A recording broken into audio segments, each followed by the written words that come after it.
आदाब, सलाम, सत श्री अकाल, जय हिंद। स्वागत है श्रीहंस आर्ट एंड क्रिएशन के म्यूजिक हवेली में। जैसा कि आप सभी जानते हैं, हमारे हर एपिसोड में होते हैं वही मेहमान जिनको जानता है पूरा हिंदुस्तान। आज हमारे साथ भजनों की अमृत वर्षा करने वाले, जिनकी मधुर आवाज से पूरे हिंदुस्तान की सुबह होती है, जिनके भजनों से हम हमेशा प्रेरित होते हैं। आइए आज मिलते हैं भजन सम्राट कुमार विशु जी से। म्यूजिक हवेली के इस मंच में श्रीहंस आर्ट्स एंड एंटरटेनमेंट के सभी दर्शकों को मेरा नमस्कार। जय श्री राम, जय श्री कृष्ण। Sir please. तो चलिए, म्यूजिक हवेली में सबसे पहले आज आपका यहाँ आगमन के लिए बहुत बहुत दिल से धन्यवाद। आपने अपना समय निकाला हम सभी के लिए और दर्शकों के लिए। बिल्कुल, दर्शक तो सर्वोपरि होते हैं। आज उन्हीं की बदौलत हम इस मुकाम पर हैं, तो उनके लिए समय निकालना तो हमारे लिए भी सौभाग्य की बात है। तो जिनकी भजनों से हमारी सुबह की शुरुआत होती है, बहुत सारे लोग पूरे हिंदुस्तान में नहीं, हिंदुस्तान के बाहर भी बहुत सारे भजन आपके सुने जाते हैं और बहुत सारे लोग बहुत प्यार करते हैं आपको। इसकी शुरुआत कहाँ से हुई, जर्नी का? आपकी जर्नी कैसे भजन की दुनिया में कैसे आगमन हुआ, कैसे आपका शिक्षा और भजन की तरफ आगमन? जी, एक बहुत छुपा हुआ राज मैं आपको और दर्शकों को बताना चाहूँगा कि मैं भजन गाने से पहले गज़लें गुनगुनाया करता था और बाकी गायकों की तरह फिल्मी गायकों को फॉलो भी किया करता था। उनके गाने सुनकर गुनगुनाया करता था। हमारे दौर में तो रफ़ी साहब, किशोर जी और मन्ना डे साहब, मतलब लेजेंड्स, लता जी, आशा जी, इन लोगों के गीत और नगमे सुनकर हम बड़े हुए। और भजनों में हरिओम शरण जी और अनूप जलोटा जी जो मेरे भी आदर्श हैं, और ऐसे गुणी गायकों को सुनकर हम बड़े हुए। गज़लों में जगजीत सिंह साहब और गुलाम अली, इन सब की गज़लें उस दौर में बड़ी प्रसिद्ध हुआ करती थी, पंकज उदास। तो कभी ये नहीं सोचा था कि गज़लें गाते गाते भजनों की ओर एक गाड़ी चल निकलेगी। कहते हैं कि आप सोचते कुछ हैं और ईश्वर ने आपके लिए उससे भी अच्छा सोच रखा होता है। तो बस ऐसे ही कुछ मेरे साथ हुआ। जो मैं सर कुछ चेंजिंग ट्रांजैक्शन आए थे, अभी कुछ बोल रहे थे कि कुछ मैं हाँ, वो यही बात थी कि बहुत कम लोग जानते हैं कि मैं एक गज़ल गाया कर रहा हूँ भजन गाने से पहले। हाँ। और भजन तो बस ईश्वर की कृपा समझता हूँ कि जो पहली रचना गाएं आप और यदि उसी से प्रसिद्धि मिल जाए आपको, तो इससे बड़ी अनुकंपा और क्या हो सकती है।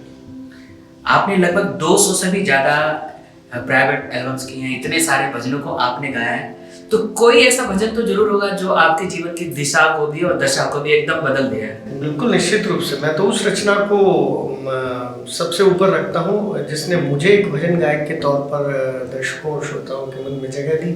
और वो रचना मैंने आज से करीबन 20 वर्ष पूर्व गाई थी।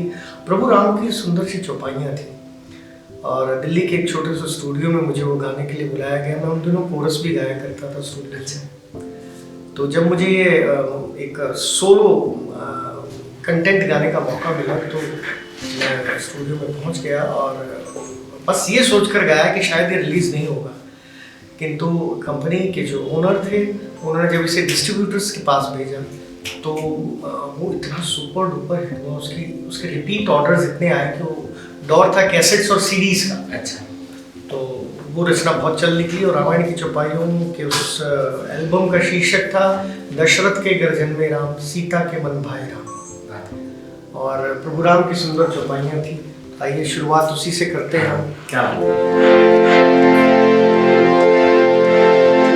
वीर परी प्रभु भक्त पुकारे, वीर परी प्रभु भक्त पुकारे, दूर करो प्रभु दुख हमारे।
तो इतना अच्छा आपने गाया इस मधुर भजन को, और हमें लगता है एक संदेश भी है इसमें। राम जी से रिलेटेड आपने और भी बहुत सारे भजन गाए हैं। एक आपका जो पूरे हिंदुस्तान का पसंदीदा भजन बना, कभी प्यासे को पानी पिलाया नहीं, तो ये कैसे मिला, इसकी थोड़ी सी कहानी बताएंगे? यह रचना जब मुझे टी सीरीज में सुनाई गई तो निश्चित रूप से उसका जो मैटर है, जिसे हम साहित्य कहते हैं, वो बीज होता है, और अगर बीज सशक्त नहीं होता है तो उसकी जो फसल बनती है वो भी उतनी उत्तम नहीं होती।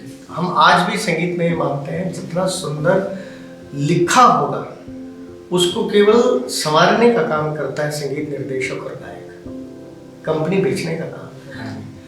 तो मैटर बहुत अच्छा होना चाहिए। जब ये भजन मेरे सामने आया तो निश्चित रूप से मैं तो जैसे बल्लियों में उछल गया कि ये मैटर अब तक कहाँ था। और इस भजन को गाने के लिए उस दौर में भी टी सीरीज में और बहुत से मुझसे सीनियर जो गायक थे, मतलब मैं कहूँगा कि नवोदित गायक भी जो इस मतलब दौड़ में थे, या कंपनी ये चाहती थी वो ये इस भजन को गाएं, और होता भी है। जब आप का वो मुकाम नहीं होता तो निश्चित रूप से वो भजन आपसे सीनियर गायकों को, या वो रचना आपसे सीनियर गायकों को गाने को मिल जाती है। किंतु ये भजन मेरी झोली में लिखा था ईश्वर ने, तो मुझे ही मिला गाने को, और जब मैंने गाया तो श्रोताओं का, दर्शकों का इतना प्यार मिला, जो आज तक मैं केवल इसी भजन की, मैं तो कहूँगा, आजीविका, रोजी रोटी जिसको आप कहते हैं, इस भजन एक वो कहते हैं ना ट्रेडमार्क होता है, तो मेरी पहचान इस भजन से बनी। जबकि मैंने इससे पूर्व भी टी सीरीज में और बाकी कंपनी से बहुत से भजन गाए थे जो प्रसिद्ध भी हुए, जैसे भला किसी को का कर ना सको तो बुरा किसी का मत करना, हनुमान गाथा, और ऐसी असंख्य कृतियां थी जो सुनी गई, सराही गई। किंतु इस रचना में कुछ ऐसी बात थी जिसने मेरी दशा और दिशा तय कर दी कि अब मैं अगर गाऊंगा तो प्रेरणात्मक, इंस्पिरेशनल, जिससे कोई संदेश जाता हो सुनने वालों को, भक्तों तक, जनमानस में, ऐसे भजनों की एक श्रृंखला मैंने प्रारंभ की उस दौर में। देखो, कुछ रचना ऐसी होती है जो जीवन में उसकी पहचान, ये अमर हो जाता है अपने जीवन में, और इस भजनों से आप हमेशा जाने जाते हैं। कभी विशु भटनागर से कुमार विशु तक का ये जो सफर रहा, क्योंकि मुझे पता है पहले एक बहुत प्रतिष्ठित स्कूल में एज ए म्यूजिक टीचर आपने जर्नी स्टार्ट किया, बहुत सारे बच्चों को संगीत सिखाया, और पूरी विधिवत आपको संगीत की शिक्षा प्राप्त है, और आपको इतनी सारी उपलब्धियों को भी मिला है। तो कभी आप अपने ऊपर गर्व नहीं होता, घमंड सा ऐसा? जीवन में व्यक्ति की तरक्की के और तरक्की प्राप्त करने के बाद, प्रगति हो जाने के बाद, उसके उस स्थान पर जमे रहने की सिर्फ एक ही सिद्धांत है, एक ही मूल सिद्धांत है कि ईश्वर यदि आपको कुछ किसी चीज़ से नवाजता है या किसी चीज़ से बख्शता है, कोई चीज़ देता है, तो उसको संभाल के रखना भी बहुत जरूरी है। और उसमें सबसे महत्वपूर्ण चीज़ होती है आपका घमंड, आपका डाउन टू अर्थ रहना।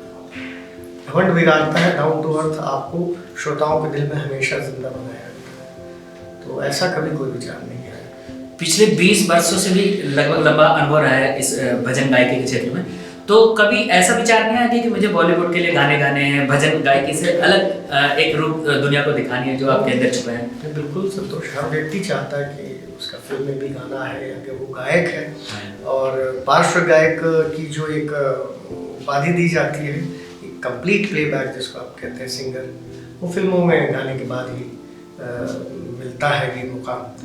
तो मैंने जब शुरुआत में मुझे पहचान भजनों से मिली, और हमारे भारतवर्ष में एक परिपाटी है कि यदि आप किसी गायक को एक फ्रेम में देख लेते हैं, उसके बाद उस फ्रेम से निकल पाना या दर्शकों के दिल से उसकी जो छवि है, थोड़ा इमेज को हटा पाना बड़ा मुश्किल हो जाता है। विशेष रूप से भजनों में, और विशेष रूप से जो धार्मिक सीरियल्स में जो जैसे लोग काम करते हैं, तो एक इमेज हो जाती है। वो इमेज ऐसी बनी कि उसके बाद केवल और केवल भजन गाए, सबसे अधिक भजन गाए।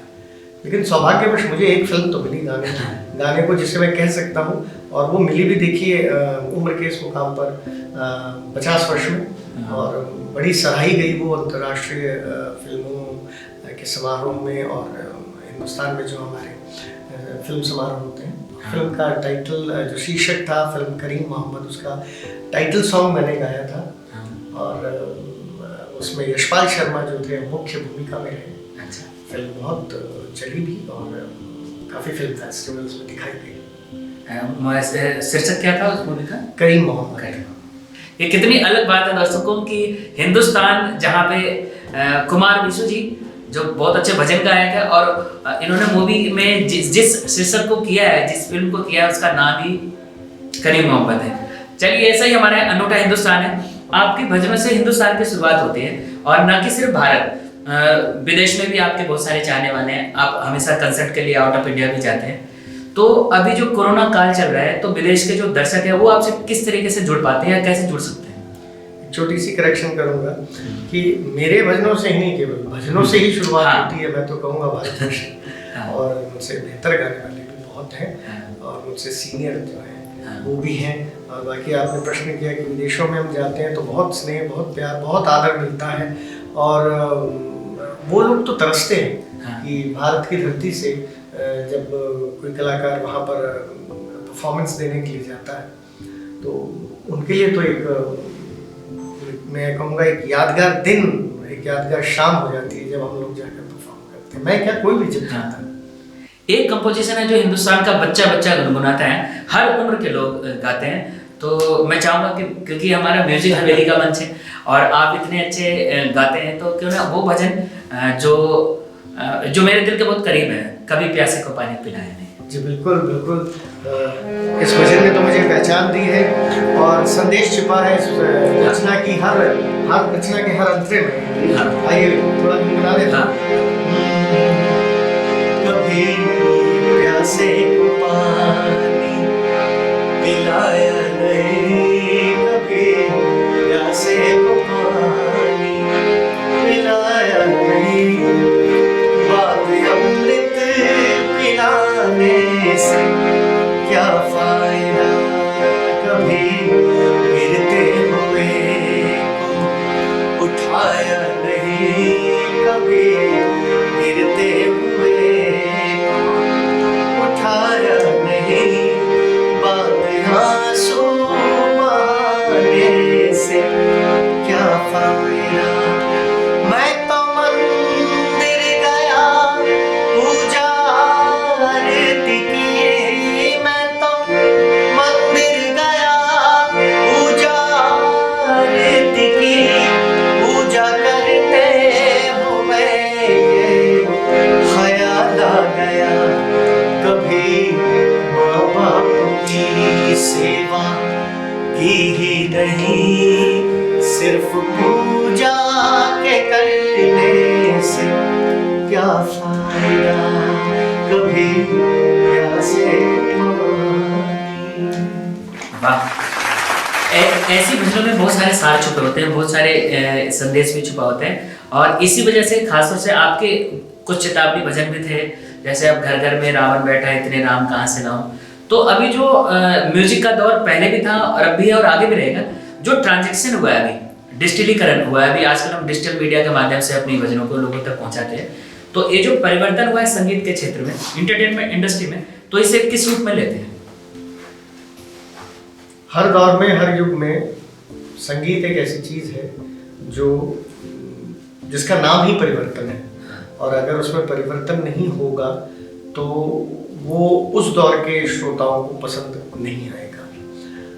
लेकिन मेरा केवल ये मानना है कि कुछ विधाएं ऐसी होती हैं, कुछ रचनाएं ऐसी होती हैं, कहूँगा, कि जिनके संगीत के साथ, जिनके मूल रचना के साथ छेड़छाड़ करना उनकी गरिमा को ठेस पहुंचाने जैसा होता है। यदि वो ना किया जाए तो बाकी किसी चीज़ में कोई आपत्ति नहीं है। जैसे भजनों को गाते समय विशेष रूप से ज़्यादा एक्सपेरिमेंट्स यदि ना किए जाएं, क्योंकि भजन का पहला नाम ही भाव है जो श्रोताओं को सीधा ईश्वर से जोड़ते हैं। और वहाँ यदि किसी प्रकार की निकृष्ट साहित्य होगा जहाँ पर हम अपने ईश्वर का मजाक बना रहे हैं या भौंडी धुनों पर गा रहे हैं, तो निश्चित रूप से वो कहीं ना कहीं एक जो सशक्त भक्त है हमारा, उसको चोट पहुंचाता है। ये परिवर्तन तो सही नहीं है कहीं तक भी। मेरा स्वयं का मानना है, मेरी व्यक्तिगत राय है, रचनाएं हो जिनमें संदेश हो, संगीत हो, उतना हो जो शोर ना हो। क्योंकि आजकल भजनों का जो मूल रूप है, मूल स्वभाव है, वो सॉफ्ट है, मृदु है, मीठा हो, जितना मीठा होता है वो ही भजन है, और जिसमें शोर है तो फिर वो भजन नहीं हो सकता, मेरा मानना है। जो नए भजन गायक बन रहे हैं, इस क्षेत्र में आना चाहते हैं, क्योंकि आपसे बहुत लोग इंस्पायर भी होते हैं, आपके भजनों को गुनगुनाते हैं, गाते हैं, तो उन जो नए साथी जो भजन क्षेत्र में आना चाहते हैं अपनी पहचान बनाने के लिए, उन न्यू कमर्स को क्या कहेंगे? बिल्कुल, बहुत अच्छा गा रहे हैं आज के युवा, और हमसे बेहतर गा रहे हैं। शायद हम लोग उनकी आयु में इतना अच्छा नहीं गाते थे, किंतु बस वही है, एक दिशा और दशा दोनों सही रखेंगे, यानी आपका फोकस जो है वो आप क्या करना चाहते हैं और किस दिशा में आगे बढ़ना चाहते हैं, वो ज़रूरी है। और दूसरा, ये कभी ना सोचे वक्त से पहले और मुकद्दर से ज़्यादा ना कभी किसी को मिला है ना कभी मिलेगा। आप स्वयं में झांककर स्वयं अपने आप को एनालाइज करने की कोशिश करें कि आप बेहतर क्या गा सकते हैं, क्या गुनगुना सकते हैं, क्योंकि नकल आपको एक सीढ़ी तक तो पहुंचा सकती है, एक पायदान तक पहुंचा सकती है, लेकिन फाइनली आपकी पहचान आपकी मौलिक रचनाओं से ही बनती है। आप किसी की नकल गाकर कोई कंपटीशन जीत सकते हैं, कोई प्रतियोगिता जीत सकते हैं, आपकी पहचान बन सकती है, लेकिन आप क्या है, आपकी कला कहाँ है, आप स्वयं क्या है, आपका मौलिक अंदाज क्या है, वो आपको अपनी मौलिक रचना से ही मिलेगा, और जिसके लिए श्रोताओं का आशीर्वाद होना बहुत जरूरी है। आप तो लाखों लोगों के पसंदीदा भजन गायक हैं, क्या आपका कोई पसंदीदा गायक है? बिल्कुल, इतने असंख्य गायक हैं जिन्हें मैं सुनता हूँ।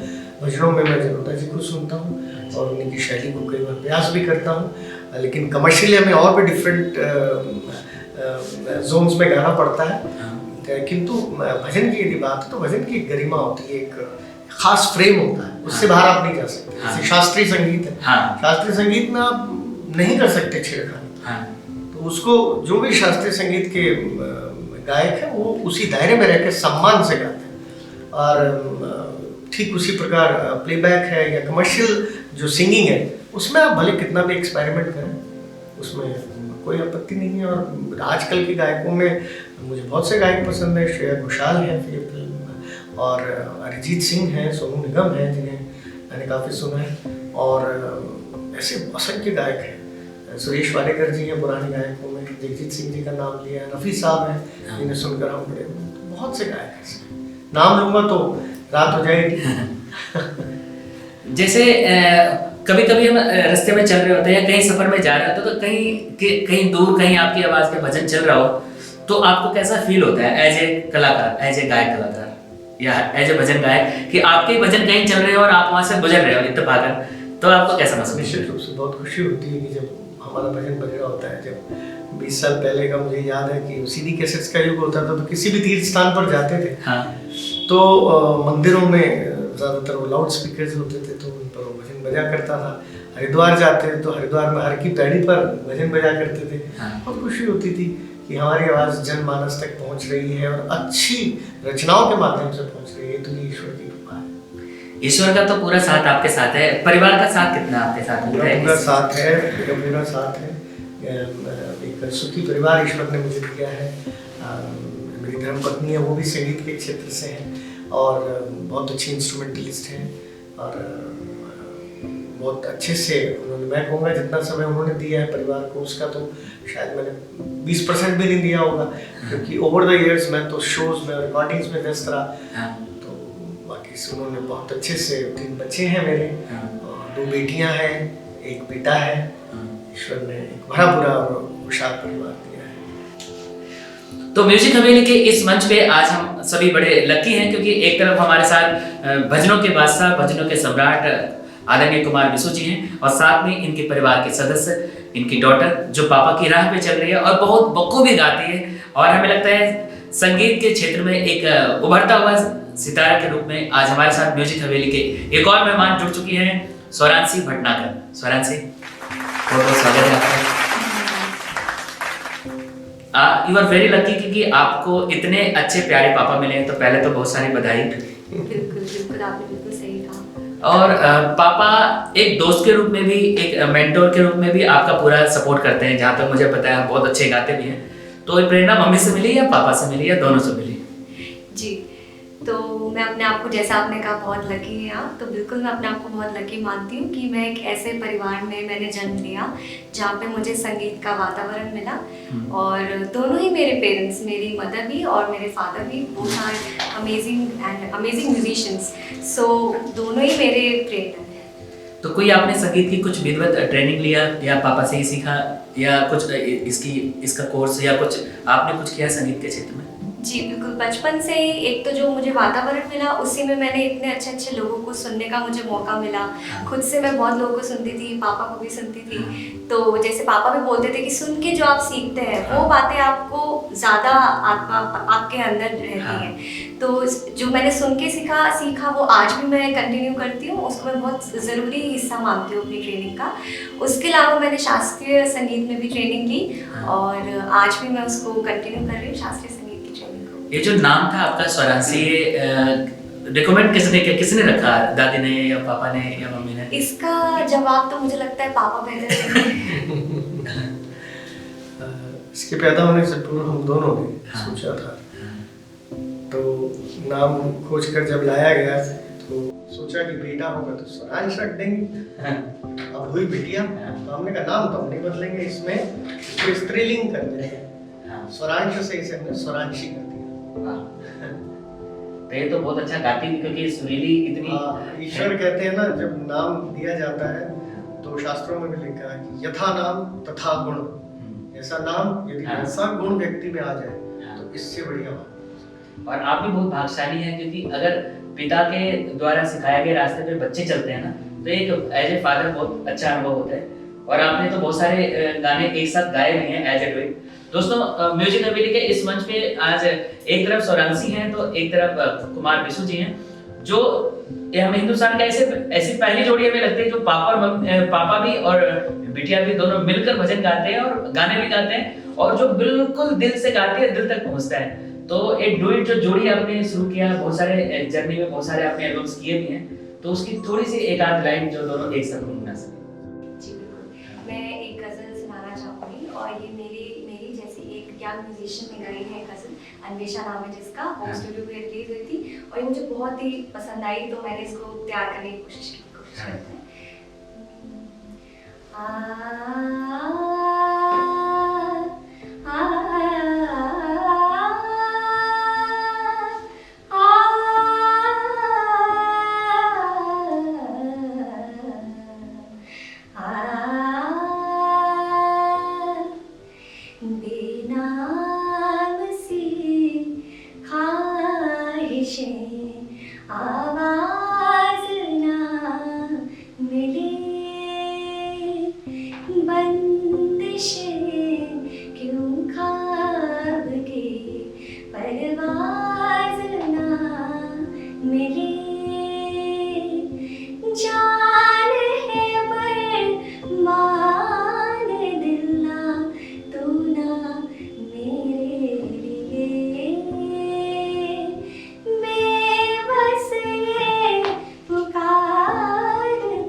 अच्छा आपने गाया और हमें लगता है आपका भविष्य बिल्कुल उज्जवल है संगीत के क्षेत्र में, बिल्कुल ऐसे ही और पापा से भी ज्यादा आगे आपका नाम हो, यही हमारी शुभकामनाएं हैं। और ये शोहरत तो पल भर का तमाशा है, जिस डाल पर बैठे हैं वो टूट भी सकता है, इतना न नाज कर तू ऊंची उड़ान पर, किसकी रही पतंग सदा आसमान पर। आज संगीत के सफर में आदरणीय कुमार विशु जी और स्वरांशी आज हमारे साथ जुड़े हैं। चलते चलते 2 शब्द पहले नीरज जी के बारे में, जिनके स्टूडियो में हम लोग इतने सारे कलाकारों से मिलते हैं। नीरज गुप्ता जी खुद भी संगीत के बहुत अच्छे दीवाने हैं और आपके तो बहुत अच्छे फैन भी हैं। नीरज जी के लिए क्या कहेंगे? मैं नीरज जी को और पूरी प्रोडक्शन टीम को, स्पेशली श्रीहंस आर्ट्स एंड एंटरटेनमेंट को ढेर सारी शुभकामनाएं देता हूँ। मैंने नीरज जी जैसा ऊर्जावान और संगीत के प्रति, समाज के प्रति समर्पित शख्सियत बहुत कम देखी है और नीरज जी उनमें से एक है। ईश्वर से प्रार्थना करता हूँ कि नीरज जी इसी प्रकार से संगीत और कला के क्षेत्र में और सामाजिक उत्थान के क्षेत्र में अपना योगदान देते रहे, क्योंकि ईश्वर ने उन्हें इसी कार्य के लिए चुनकर भेजा है। क्या बात है। उनकी फिल्म भी आ रही है अभी बॉलीवुड में, जग्गू की लालटेन रणवीर यादव जी के साथ कर रहे हैं। तो आप लोगों का साथ ऐसा ही बना रहे। और हमें लगता है कि जब जितने भी म्यूजिक हवेली के इस एपिसोड को आप सभी देख रहे हैं, जितने भी दर्शक, कुमार विशु जी ने लगभग 200 से भी ज्यादा एल्बम्स को गाया है और खासतौर से अलग अलग लैंग्वेज में, न कि सिर्फ हिंदी में, अलग अलग भाषाओं में इन्होंने अपने भजनों से लोगों को जगाया है। तो चलते चलते क्यों ना म्यूजिक हवेली के सभी दर्शकों के लिए एक गाना जो आपके सबसे ज्यादा करीब है वो गाना एक बार प्लीज, ये मेरा निवेदन। यह भजन पारंपरिक भजन जो बहुत ही प्रसिद्ध है और सुना जाता है, इसे हमने श्रीहंस आर्ट एंड एंटरटेनमेंट के लिए आज ही रिकॉर्ड किया है। अच्युतम केशवम कृष्ण दामोदरम, अच्युतम केशवम कृष्ण दामोदरम, राम जानकी वल्लभम, राम जानकी वल्लभम। कौन कहता है भगवान आते नहीं, कौन कहता है भगवान आते नहीं, तुम भी जैसे बुलाते नहीं, तुम भी जैसे बुलाते नहीं। अच्युतम केशवम कृष्ण दामोदरम, अच्युतम केशवम कृष्ण दामोदरम, राम नारायणं जानकी वल्लभम, राम नारायणं जानकी वल्लभम। संगीत की कोई सीमा नहीं, कोई परिभाषा नहीं, और हमें लगता है जो भजनों के साथ हमारी हिंदुस्तान की शुरुआत होती है और ऐसे ही मधुर भजन आप सुनाते रहें, लोगों के दिलों में जगह बनाते रहें। बहुत सारी शुभकामनाएं। आज म्यूजिक हवेली के लिए आपने थोड़ा सा अपना कीमती वक्त निकाला इन दर्शकों के लिए जो भी इस एपिसोड को आज देख रहे होंगे। दोस्तों, अगर आप भी कुमार विशु जी से इन भजनों को सुनकर अपने जीवन की शुरुआत करते हैं तो आप अपने प्यारे प्यारे कमेंट्स हमसे जरूर साझा करें। होपफुली आगे फिर होगी मुलाकात हिंदुस्तान के ऐसे शख्सियत के साथ जिनसे आप ही नहीं पूरा हिंदुस्तान सीखता है इनके जर्नी से। ऐसे ही आप म्यूजिक हवेली से प्यार करते रहें। श्रीहंस आर्ट एंड क्रिएशन के इस मंच पे पधारने के लिए आदरणीय कुमार विशु जी एंड स्वरांशी, आपका बहुत बहुत आभार यहाँ अपना उपस्थित होने के लिए। Thank you so much.